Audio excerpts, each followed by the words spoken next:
Hi everyone, स्वागत है आपका मेरे चैनल पे। आज हम बनाने जा रहे हैं मैगी नूडल्स। मैगी नूडल्स आपने बहुत बार खाई होगी, लेकिन जैसे मैं बना रहा हूँ वैसा आप नहीं बना सकते।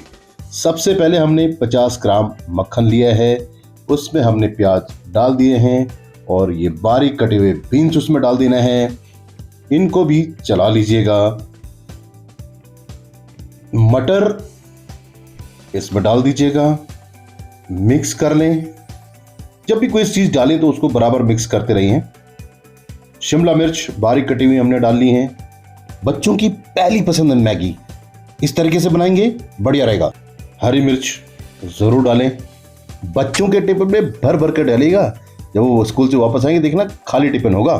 बारीक कटी गाजर इसमें डाल दीजिएगा, मिक्स कर लें अच्छी तरीके से। धीरे धीरे सभी को मिक्स करें। धनिया पाउडर 1 टीस्पून, हल्दी पाउडर ½ टीस्पून, नमक जैसा कि मैं कहता हूं स्वाद अनुसार। दोस्तों, यहां से आगे बढ़ने से पहले मैं एक बार जरूर गुजारिश करूंगा कि यदि आपने मेरा चैनल अभी तक सब्सक्राइब नहीं किया है तो सब्सक्राइब कर लीजिए, बेल आइकन जरूर प्रेस करें। मैगी नूडल्स ये देखिए, अब हमने इसमें डाल दिए हैं। मसाला तैयार हो चुका है। अब हमने मैगी नूडल्स इसमें डाल दिए हैं और उनको चलाते रहिए। पहले आपने ऐसे ही उनको मिक्स करना है ताकि जो मसाला है वो मैगी पे फिट हो जाए। अब इसमें जो है ये ओके हो चुका है, तो इसमें पानी डाल देना है। पानी की मात्रा लगभग बराबर होनी चाहिए ताकि मैगी उसमें हल्का सा डूबी हुई नजर आए। इस तरह से अगर आप मैगी बनाएंगे तो मैं डेफिनेटली आपको कह रहा हूं कि आप बार बार बनाएंगे और स्वादिष्ट मैगी बनेगी। ये देखिए बिल्कुल इस तरीके से।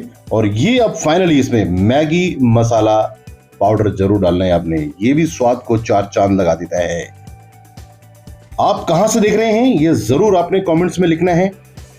वीडियो आपको कैसा लगा ये भी आपने लिखना है और चैनल को सब्सक्राइब जरूर कर लीजिएगा, ये मेरी गुजारिश है आपसे।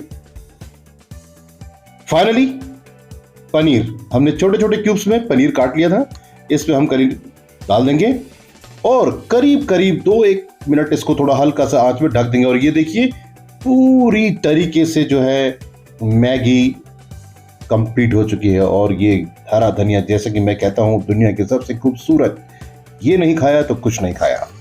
और अब सर्व करेंगे। देखिए गर्मा गर्म, बिल्कुल नेचुरल है, इसमें कोई भी वो आलतू फालतू चीजें नहीं मिलाई गई हैं, केवल वेजिटेबल का इस्तेमाल किया गया है। और अगर आप इस तरह से मैगी को खाएंगे तो हमेशा स्वस्थ रहेंगे।